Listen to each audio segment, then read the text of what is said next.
Beware of false prophets. Now, this is not me, but Jesus Christ in the book of Matthew chapter number 7 verse number 15. Jesus says, beware of the false prophet who come to you in sheep clothing, but inwardly they are ravening wolves. The Bible time and again warns us to beware of the false prophet. Why should we be aware or beware of the false prophet? It is because they come to us. And number two, they are in our midst. And number three, they are there to deceive and they are there to seduce. They are there ultimately to draw people away from God. Now, the false prophets are sent, or rather, they are ministers of Satan in the midst of the congregation to disturb the congregation of Jesus Christ. Now, I want to tell you something. When it comes to what we should focus on, should not be signs, it should not be wonders. Not to say they are not good. They are good, but the Bible tells us that the false prophets will use signs and the false prophet will use wonders to seduce people, to deceive people. And seduce people to what? To ultimately lead people away from God. So as much as it's good to have signs and wonders, but it is also dangerous because these are instruments that the false prophets uses. Now, this is what Jesus Christ said.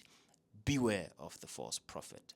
I want to tell you today, before you take in or consume any content, any teaching, any doctrine, test the spirit and see, is this the Spirit of God inspiring this message? And is this drawing me to God? Exercise discernment. Be sober.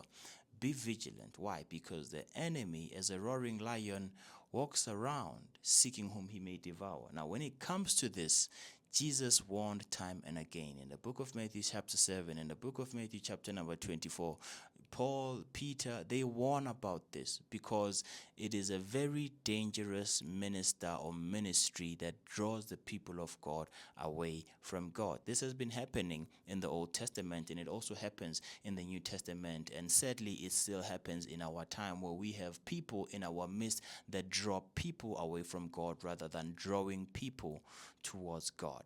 I have taken some time to make a 30-minute video where we look into what does the Bible say about the false prophet. And this video doesn't mention any names or anything. We just look at what does the Bible say. And I hope that you can take some time, go in, and then you can watch the video and it can bless you and it can minister to you and it can make you more aware of this ministry and this minister, the false prophets, dangerous one. God keep you. May God keep you. May God bless you.